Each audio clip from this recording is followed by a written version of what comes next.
Alright guys, what's going on? So, got a new knife today. This is a Wilson Combat Eagle flipper. This has been on my want list for a long time, and I was actually able to grab one just recently off Instagram. I'm telling you, Instagram is where it's at. If you're not on Instagram, get yourself a smartphone if you don't already have one, and get on Instagram. It's awesome. Huge knife community, lots of good knife people on there. Lots of cool pictures, videos, and lots of knife sales. People sell knives on there a ton. It's actually how I've scored almost all the knives in this picture, actually, in this frame. I got this VCP off Instagram for a really good price. Another Les George knife. I spotted this Jason Clark custom on Instagram that Blade HQ put up. I would have never even had a chance at grabbing it if it wasn't for Instagram. This one I just, oh, you know what? Funny enough, I found this one in stock, which is impossible because of Instagram, because of a buddy on Instagram, Aiden's daddy, gave me a shout out, said, hey, look, there's a couple in stock over at Hollow Grind. So I went and snagged it. So if you're not on Instagram, I'm telling you guys you're missing out. Anyway, that's not what this is about, though. This is about this knife and how freaking sick is this knife. Now, this is not your typical Wilson Combat Eagle. This has been anodized on the lock side by Thai Survival. Esteban is a great guy, does some awesome work. I've seen a lot of his work. He does something very unique with titanium anodizing. He doesn't just go with colors. He does this, like, this pattern, this, I don't even know what you'd call it. Got these swirly lines throughout it. There's all kinds of different colors. I mean, see if you can pick up the colors. You can see there's the blue, some bronze, some purple. So just freaking, it's just beautiful. So the guy that sold this to me, he had it, obviously some work done to it, and then this side is actually quite a bit more polished than it normally is. I think it normally has more of a bead blast finished. I could be wrong, but from the pictures I've seen, it's more of a bead blast instead of this polished titanium. So this side is, the locking side is, or the front side here is just your polished titanium, where this side has this sweet anodizing. Pod clips anodized, it's also titanium. So where are the back spacers? And I'm wondering why, not the back spacers, standoffs. I'm wondering why those weren't anodized. I would have anodized those while I was at it, but really, really sick knife. Over 40 fit for ecom. The Instagram's guy sold this to me, and he gave me a sweet deal on it, way less than what they sold for on the Wilson Combat website. If they're never in stock, though, they're always out. I don't even know if you can get these anymore.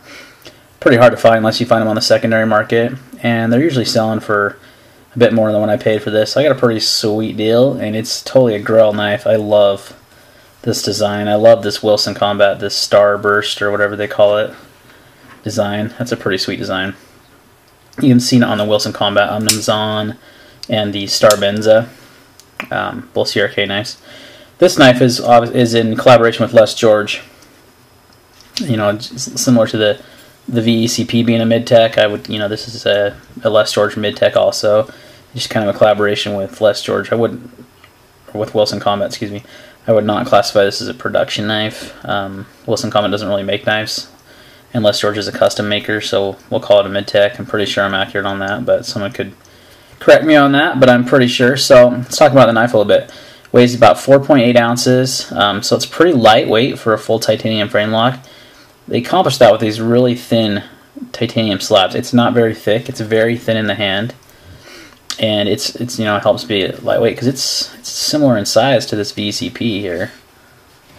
And yeah, VCP's I think about an ounce heavier.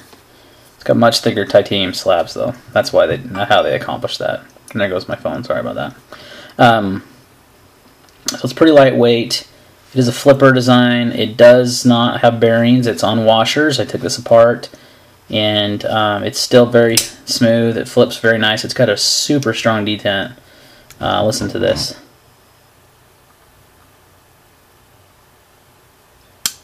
So you can hear the detent is pretty. So to flip it, you've got to really overcome that detent, but when you do, it shoots out of there like a rocket. I mean, it comes flying out of there. So that, really, if you're not using a bearing system, you've got to have like a perfect detent, or else it's not going to flip. Rick Hinder So that was just a little shot of the XMs because they're great knives, but they don't flip very well, and they use bearing system or washers also. They just don't have a great detent. So great detent is just as important, if not more important, than the type of, I mean, honestly, I've had a bearing knife run on bearings that didn't flip very well. It wasn't this Jason Clark. This thing flips like crazy good. He's got the detent perfect on this. But it didn't have very good detent, so it had almost no detent. It would just kind of flop out. So this one flips a lot better because it has a strong detent. And even though it only uses washers, and they're not even phosphorus bronze washers, they're Nitrolon, I think they're called. They're that white, those little white washers. So they're nylon, actually, excuse me. Nylon washers. I mean, that is one thing I'll say for the price point. You think they would have stepped up a little bit on the washers, but you could always just add a set of, you know, phosphorus bronze washers or whatever if you wanted to. Pretty standard pivot size. I mean, it probably just be pretty simple to swap them out. It'd work just fine. So it's a great, cool little knife. Just an overview video. I just got it today. I've been carrying it, but this thing is just gorgeous. I mean, and the anodizing is so awesome on this. So big shout out to Esteban at Thai Survival. I'll put his website info in the description below if you're interested in getting some work done. He's got pretty reasonable prices too. He does some pretty unique stuff to titanium, so definitely sweet. So I got a little extra special Wilson Combat Eagle, not your standard run-of-the-mill, and really stoked on this one. So like I said, this has kind of been a grail knife for me. Love Les George's designs and his work, so now I've got the VCP and the Eagle, which are pretty much two of my grail knives. So then I've got, you know, some other knives obviously, but comparing the knives, how it compares to similar price points, being a mid-tech, honestly, like, again, this just shows you how good of a value Jason Clark's knives are. It's not nearly as smooth as this Clark. Now, this Clark does use IKBS bearings, but it has like a super good detent also, but it's just buttery smooth. You're not going to get that kind of smoothness with this knife. You kind of have to really give it a shake to get down, you know. So it's not quite as smooth, but it's still smooth. And I think it's, you know, just one difference between using bearings and washers. I mean, I've had plenty of knives that are smooth. I mean, this is another example. This uses phosphorus bronze washers though, and it's, you know, it's pretty smooth, but it's not nearly as smooth as, you know, the ZT that uses KVT bearings, or the Jason Clark that uses IKBS. So bearings are definitely a nice upgrade. So at this price point, I would have liked to have seen bearings, but again, it's a great flipper because it's got, and that's the first time it's actually failed on me. You got to overcome that detent, but when you do, it flies out. So it's a good flipper for this price. Like I said though, for this price point, I'd like to see bearings, or at least phosphorus bronze washers used. But you know, it is what it is. It's still a great knife. It's still a high quality, you know, mid-tech knife, full titanium construction, hog clip, standoffs, everything's titanium, except for the pivot screw, obviously, and probably these screws here, but those are probably stainless steel. Not too many people use titanium hardware anymore, yeah, not too many people use titanium hardware, but it's got CTS-XHP steel. It's a Rockwell hardness of 60, so it's a pretty high edge retention steel. Don't have a lot of experience with it. I know Spyderco probably uses it in a few of their knives, and the VCP also uses the exact same steel. So I haven't had to sharpen either one of them to know, you know, if they're bare to sharpen or anything. But I mean, both these knives came very sharp, so no need to sharpen them. Yeah, just kind of some initial thoughts. Just kind of wanted to do a quick video on this.